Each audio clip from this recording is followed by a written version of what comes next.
Los nativos de África tardaron más en conseguir la independencia de las metrópolis europeas. Cuando concluyó la Segunda Guerra Mundial solamente existían en África cuatro estados independientes: Egipto, Liberia, Etiopía y la Unión Sudafricana, que aunque se independizó del Reino Unido en 1961, ya era independiente desde los años 30. Pero entre 1955 y 1975 todas las colonias africanas lograron la independencia con la salvedad de Namibia, que se independizó de Sudáfrica en 1990. África fue el continente que más tardó en completar su descolonización. Esta circunstancia se explica por la presencia de estructuras sociales primitivas y por la debilidad de sus instituciones políticas y económicas. El panafricanismo fue un factor importante en la toma de conciencia de la población del continente y en el desencadenamiento de la lucha por su independencia. Su papel como promotor de la unidad y solidaridad entre los pueblos africanos se plasmó en la creación de la Organización de la Unidad Africana de 1963. Hay que decir que el panafricanismo era la unión de todos los pueblos africanos.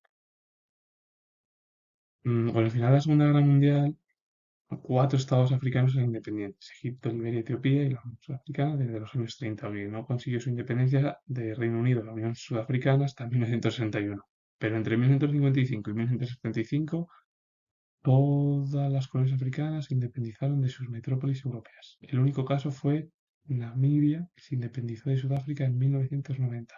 Para entender por qué la descolonización en África fue más lenta, era debido a las estructuras sociales primitivas y también la debilidad de sus instituciones políticas y económicas. Y el panafricanismo, que la unión de todos los pueblos de África tomó gran conciencia en torno a la población del continente, y esto desencadenó en la lucha por la independencia de todos los países africanos. Y claro, su papel como promotor de la unidad y solidaridad entre los pueblos africanos se plasmó en la creación de la Organización de la Unidad Africana en 1963. Además, eso fue muy importante para conseguir la independencia, la gran mayoría, bueno, la gran mayoría de los países. eh,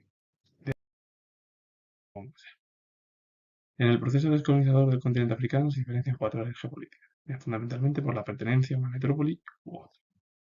África británica se extendía por todo el continente, era el más extenso, importante, tuvo un régimen colonial, pero las colonias tenían una administración colonial de forma indirecta. Tenían su política, su economía y la cultura. En Francia, en las zonas de Britanorte y la zona ecuatorial donde se extendía el Imperio francés, régimen colonial como el Imperio británico, pero claro, difería del Imperio británico porque ahí sí, las colonias dependían del régimen del Imperio francés. Hay que decir que al final Francia lo que impuso es similar a la cultura francesa. África belga es los territorios coloniales, se localizaban en el centro del continente, Congo, y era lo mismo. El colonial procuró siempre la integración en la mitad portuguesa, las zonas occidental y el sur del continente, donde se extendía el imperio portugués.